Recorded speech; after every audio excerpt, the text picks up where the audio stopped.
আসসালামু আলাইকুম প্রিয় স্বপ্নবাজের দল। আশা করব তোমরা ভালো আছো, তোমাদের পড়াশোনা ভালো চলছে। সর্বপ্রথম তোমাদের কাছে সরি, দুঃখিত এই জন্য যে ঢাকা সেন্ট্রাল ইউনিভার্সিটির সার্কুলার দেওয়ার পরে এখন পর্যন্ত তোমাদের সাথে ওইভাবে যোগাযোগ করতে পারি নাই। তোমাদের সাথে আহ, এই সার্কুলারের যে সম্পূর্ণ ইন্টায়ার যে বিষয়গুলো সেইগুলো তোমাদের সাথে শেয়ার করতে পারি নাই। তো আমার নিজের একটু ব্যস্ততা ছিল, আমার পরীক্ষা চলছে, যার কারণে খুব বেশি তোমাদের সাথে কানেক্ট হতে পারি নাই। তো এখন আমি চেষ্টা করছি যে তোমাদের যে বিষয়গুলো নিয়ে খুব বেশি প্রশ্ন করো সেইগুলো জানাবো এই ভিডিওতে। এবং এই যে এইখানে যে বিষয়গুলো রয়েছে, যে এই প্রশ্নগুলো তোমরা করেছো এইগুলো, এবং আমাদের যেই সার্কুলারের যে বিষয়গুলো রয়েছে সেইগুলো নিয়েও তোমাদের সাথে আলোচনা করব। ইতোমধ্যে আমি তোমাদের একটা ভিডিও দিয়েছি যে ঢাকা সেন্ট্রাল ইউনিভার্সিটিতে আবেদন করার পদ্ধতি নিয়ে। তো কিভাবে আবেদন করবে, যদিও ইউটিউব থেকে ভিডিওটা ডিলিট করা হয়েছে বা রিমুভ করে দেওয়া হয়েছে, কেননা সেখানে একটু সমস্যা ছিল, কিন্তু ফেসবুক পেজে স্টিল তোমরা এখন ভিডিওটা দেখে আগামী 20 তারিখের মধ্যে আবেদনটা করতে পারবে। ওকে, সর্বপ্রথম আমাদের আবেদন যোগ্যতা যেটা, সেটা হচ্ছে এখানে এসএসসি 2020 সাল থেকে 2023 সালের মধ্যে যারা রয়েছে তারা আবেদন করতে পারবে, এবং এইচএসসি 24-25 শিক্ষাবর্ষের যারা ছিল, 24-25 শিক্ষাবর্ষ অথবা 24-25 সাল এর যে পরীক্ষার্থী ছিল তারা কিন্তু এখানে আবেদন করতে পারবে। এরপরে এখানে সেকেন্ড টাইম থাকবে কিনা, যেহেতু 2024 সালের শিক্ষার্থীরা এখানে পরীক্ষা দিতে পারবে সেই হিসেবে সেকেন্ড টাইম আছে।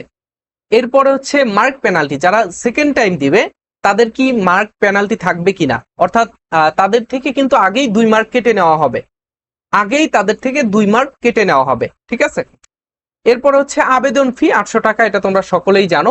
808 টাকা কাটে, অর্থাৎ 8 টাকা হচ্ছে ফি। তুমি যদি বিকাশ নগদ অথবা রকেট থেকে তোমরা পে করো তাহলে এখানে 8 টাকা ফি কাটবে, ঠিক আছে। আর কিভাবে আবেদন করতে হয় সেটা কিন্তু আমি প্রিভিয়াস ভিডিওতে জানিয়েছি। চ্যানেলে যেহেতু নাই, আমাদের ফারুক একাডেমি অথবা লেভেল আপ স্কুল ফেসবুক পেজে তোমরা এটা পেতে পারো। আচ্ছা, আবেদন যোগ্যতা অর্থাৎ জিপিএ যোগ্যতা হচ্ছে এ ইউনিটের 7, দুইটা মিলে এসএসসি এবং এইচএসসি, এবং বি ইউনিটে 6, সি ইউনিটে 6.5 লাগবে। বিভাগ পরিবর্তন নেই, কিন্তু অন্য ফ্যাকাল্টির সাবজেক্টে তুমি ভর্তি হতে পারবে, ঠিক আছে। যেমন যখন সাবজেক্ট চয়েস দেবে, সাবজেক্ট চয়েসের সময় তুমি বিজ্ঞান থেকে মানবিক, মানবিক থেকে বাণিজ্য, বিজ্ঞান থেকে বাণিজ্য শাখার যে সাবজেক্টগুলো রয়েছে সেই সাবজেক্টগুলোতে তুমি ভর্তি হতে পারবে। আচ্ছা, এরপরে হচ্ছে নেগেটিভ মার্কিং আছে কিনা। নেগেটিভ মার্ক রয়েছে তোমার 0.25 নেগেটিভ মার্ক রয়েছে। ইউনিট তো 3টা, যে এ ইউনিট হচ্ছে বিজ্ঞানের জন্য, বি ইউনিট মানবিকের জন্য, সি ইউনিট বাণিজ্য শাখার জন্য। পরীক্ষার সময় হচ্ছে 1 ঘন্টা। আর মান বন্টনটা তোমরা এখানে একটু গুলিয়ে ফেলো, সেটা একটু আমি ক্লিয়ার করে বলে দিচ্ছি যে মোট মার্ক হচ্ছে 100 এবং জিপিএ থেকে নেওয়া হবে 20, জিপিএ থেকে নেওয়া হবে 20 মার্ক। এই ইউনিটের ফিজিক্স, কেমিস্ট্রি, বায়োলজি, ম্যাথ, এই 4টা সাবজেক্ট থেকে তোমাদের অ্যান্সার করতে হবে। তবে তোমার যেটা 4 সাবজেক্ট অর্থাৎ অপশনাল ছিল এইচএসসি তে, সেই সাবজেক্টটা পরিবর্তে তুমি বাংলা অথবা ইংরেজি দাগাতে পারবে, এবং প্রত্যেকটা সাবজেক্টের মার্ক হচ্ছে 25 মার্ক করে, 25টা এমসিকিউ 25 মার্ক। বি ইউনিটে অর্থাৎ মানবিক থেকে যারা পরীক্ষা দিবে, হিউম্যানিটিস থেকে, এখানে বাংলা থেকে 25, ইংরেজি থেকে 25 এবং জিকে থেকে 50। এবং আমি তোমাদেরকে এর আগের ভিডিওগুলোতে বলেছিলাম যে যদি বি ইউনিটে তুমি চান্স পেতে চাও তাহলে অবশ্যই তোমাকে জিকেতে ভালো ফোকাস দিতে হবে। জিকেতে তুমি যদি ভালো করতে পারো তাহলে বি ইউনিটে তুমি চান্স পাবে ইনশাল্লাহ। আর জিকেতে তুমি যদি একেবারে খারাপ করো তাহলে দিন শেষে ঢাকা সেন্ট্রাল ইউনিভার্সিটিও তোমার হাত থেকে মিস হয়ে যেতে পারে, হাতছাড়া হয়ে যেতে পারে, ঠিক আছে। আর ভিডিওটা এখন পর্যন্ত যারা দেখছো তারা ফারুক একাডেমি এবং লেভেল আপ স্কুলের সাথেই থাকো। আমাদের লঞ্চ করা যে এক্সাম ব্যাচগুলো রয়েছে, শেষ সময়ে তোমার প্রস্তুতির একটা বড় অংশ হতে পারে এক্সাম ব্যাচ।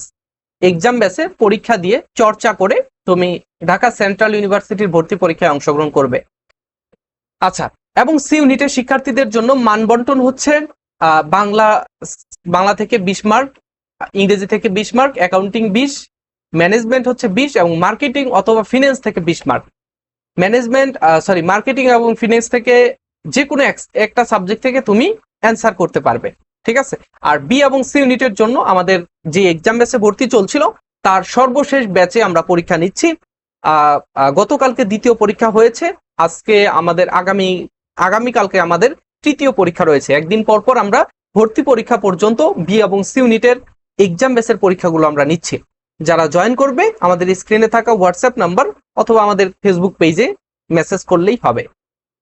আচ্ছা, পরীক্ষার কেন্দ্র ডিসিইউ এর 7টি কলেজ ক্যাম্পাস এবং এর আশেপাশের যে শিক্ষা প্রতিষ্ঠানগুলো রয়েছে। আমাদের প্রথম দিনেই আবেদন পড়েছে 85,000 শিক্ষার্থীর ঢাকা সেন্ট্রাল ইউনিভার্সিটিতে, এবং আমরা প্রত্যাশা করছি যে এখানে আরো বেশি শিক্ষার্থী আবেদন করবে, এবং আবেদন করলে দেখা যায় যে একদিনে এত শিক্ষার্থীর পরীক্ষা 7টা ক্যাম্পাসে নেওয়া সম্ভব না। তো সেই হিসেবে পরবর্তীতে আশেপাশের যে শিক্ষা প্রতিষ্ঠানগুলো রয়েছে সেখানেও কিন্তু এই পরীক্ষাগুলো হওয়ার সম্ভাবনা রয়েছে, যেমনটা গত বছর হয়েছে।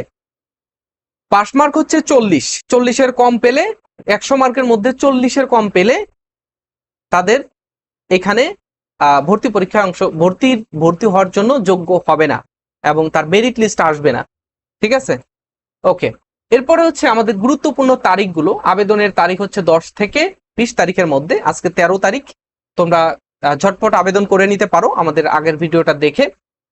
এরপর হচ্ছে যোগ্যতা যাচাই। শুধু তুমি আবেদন করবে, তোমার জিপিএ যোগ্যতা, তারপরে হচ্ছে তোমার এখানে রেজাল্ট, জিপিএ যোগ্যতা এবং রেজাল্টের সাল যোগ্যতা, অর্থাৎ এসএসসি কত সাল, এইচএসসি কত সাল এবং জিপিএ যোগ্যতার উপরে নির্ভর করে না, এখানে আরো যোগ্যতা যাচাই করা হয়। তো যোগ্যতা যাচাই করা হবে কিসের উপর ভিত্তি করে? তোমার সাবজেক্টের উপর ভিত্তি করে। 21 জুন থেকে 23 জুন পর্যন্ত তুমি যে আবেদন করেছো, এরপরে তোমার যোগ্যতা যাচাই করা হবে যে তোমার আবেদনটা কি সঠিক হয়েছে কিনা, তোমার যেই সাবজেক্টগুলো যেটা চেয়েছিল সেই সাবজেক্টগুলো আসলে ঠিক আছে কিনা, তুমি তোমার দেওয়া তথ্য অনুসারে সেগুলো সত্য কিনা। তারপর হচ্ছে ফি জমা দিতে পারবা তুমি 7 দিন পরেও, যেহেতু তোমার এখানে যোগ্যতা যাচাই করা হবে 23 তারিখ পর্যন্ত, এরপরে তোমার ফিটা তুমি পরবর্তীতেও জমা দিতে পারবে। আবার ফি সাথে সাথেই জমা দিতে পারবে, পরবর্তীতেও জমা দিতে পারবে। তবে সঠিক পদ্ধতি এবং সঠিক কাজ হচ্ছে, যারা এই যোগ্যতা যাচাইয়ের জন্য অপেক্ষা করবে, অবশ্যই তুমি 23 তারিখের পরে 27 তারিখের মধ্যে ফি জমা দিতে পারো। আর যদি আগেই ফি জমা দিয়ে দাও, তাহলে দেখা যায় যে যদি তুমি 10 জুন থেকে 27 জুন পর্যন্ত 20 জুনের মধ্যে যদি তুমি আবেদনটা করো, যোগ্যতা যাচাই করা হবে 23 তারিখ পর্যন্ত। এরপরে বাই চান্স তুমি আগেই ফি জমা দিয়ে দিয়েছো, বাই চান্স 23 তারিখের মধ্যে তোমার আবেদন তুমি যোগ্যতা অর্জন করো নাই ভর্তি পরীক্ষার জন্য, তো তুমি যে ফিটা জমা দিলে সেই ফিটা কিন্তু আর ব্যাক করা হবে না। সো এই লোকসানের শিকারটা তুমিই হবে। সো এই জন্য যারা আবেদন করবে, অবশ্যই তোমরা 23 তারিখের পরে 27 তারিখের মধ্যে তোমার ফিটা জমা দিবে, ঠিক আছে। আচ্ছা, এরপর হচ্ছে প্রবেশপত্র ডাউনলোড করা যাবে কবে? A unit 5 July, B unit 5 July, C unit, আচ্ছা একই দিনে তোমরা প্রবেশপত্র ডাউনলোড করতে পারবে। আসন বিন্যাস দেখতে পারবে পরীক্ষার ঠিক আগ মুহূর্তে, অর্থাৎ 2 দিন 1 দিন আগে। এ এবং সি ইউনিটের পরীক্ষার আসন বিন্যাস দেখতে পারবে 14 জুলাই এবং বি ইউনিটেরটা দেখতে পারবে 8ই জুলাই। পরীক্ষার তারিখ হচ্ছে 17 জুলাই সকাল 11টা থেকে 12টা, এখানে AM এবং 12টা PM হবে। আর এ ইউনিট এটা 17 জুলাই, বি ইউনিট হচ্ছে 11 জুলাই 3টা থেকে 4টা বিকেল, সি ইউনিট হচ্ছে 17 জুলাই 3টা থেকে 4টা, এটা হচ্ছে বিকেল। আর ফলাফল প্রকাশ করা হবে 20 জুলাই।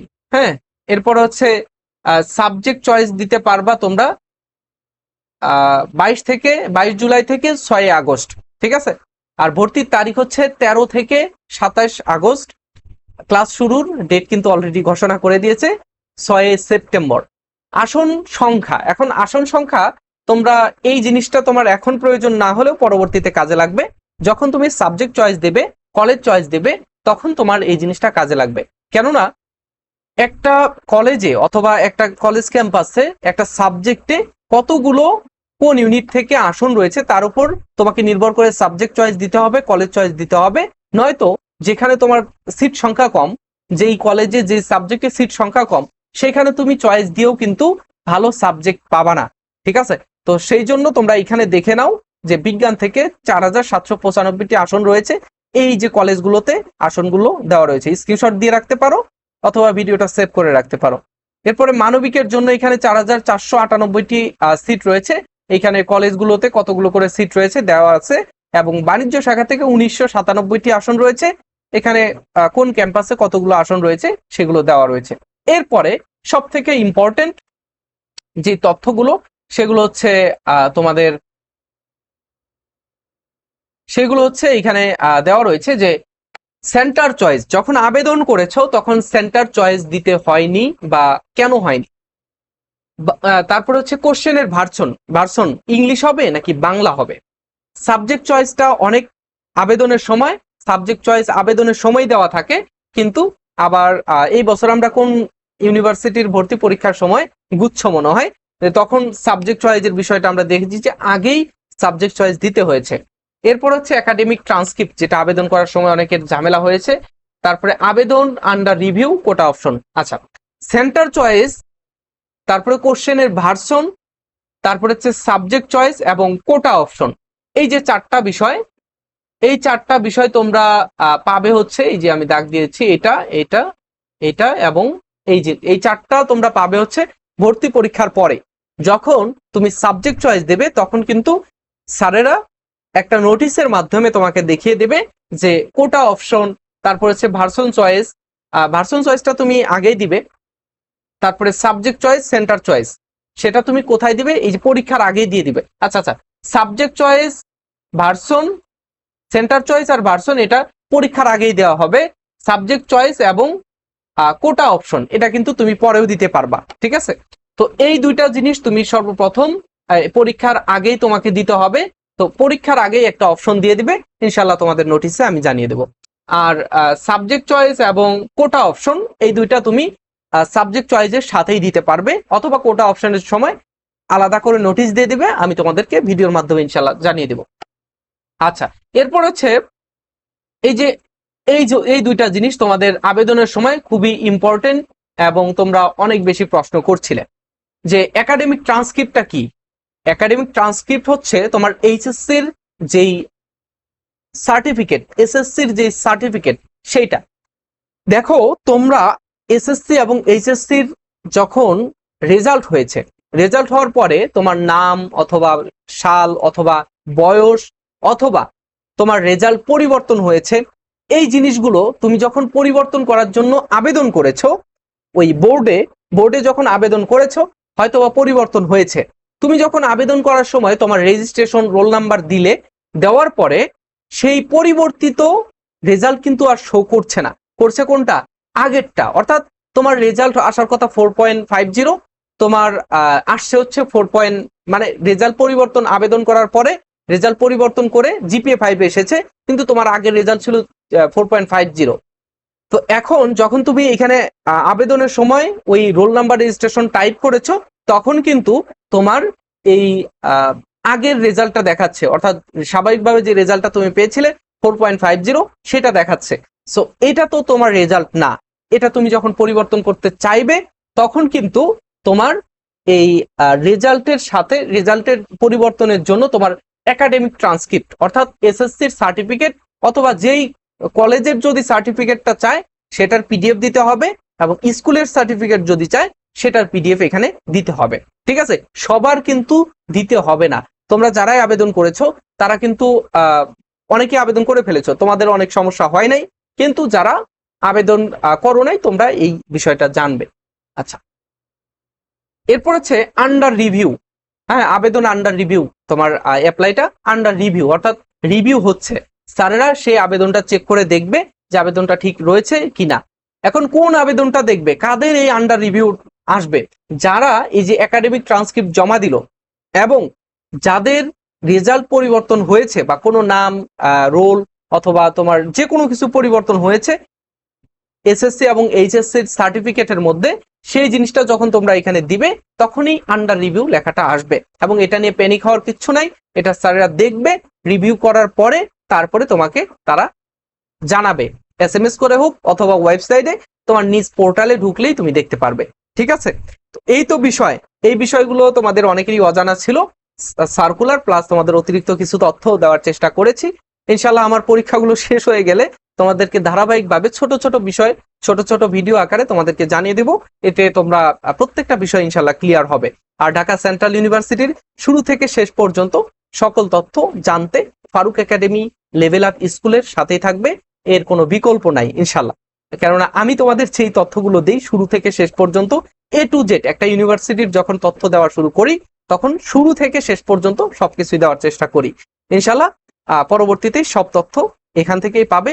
দেখা হচ্ছে পরবর্তী ভিডিওগুলোতে। আর যারা বি এবং সি ইউনিটে ভর্তি পরীক্ষা দিবা, তোমাদের জন্য যে আমাদের এক্সাম ব্যাচ ছিল মাত্র 199 টাকায় আমাদের সর্বশেষ এক্সাম ব্যাচে ভর্তি চলছে। এটা হচ্ছে 6 নাম্বার ব্যাচ, অর্থাৎ 6ষ্ঠ ধাপে আমরা পরীক্ষা নিচ্ছি। সো অনেক শিক্ষার্থীর আস্থার জায়গা ফারুক একাডেমি। আর গত বছর ফারুক একাডেমি থেকে ঢাকা সেন্ট্রাল ইউনিভার্সিটিতে অনেকেই চান্স পেয়েছে।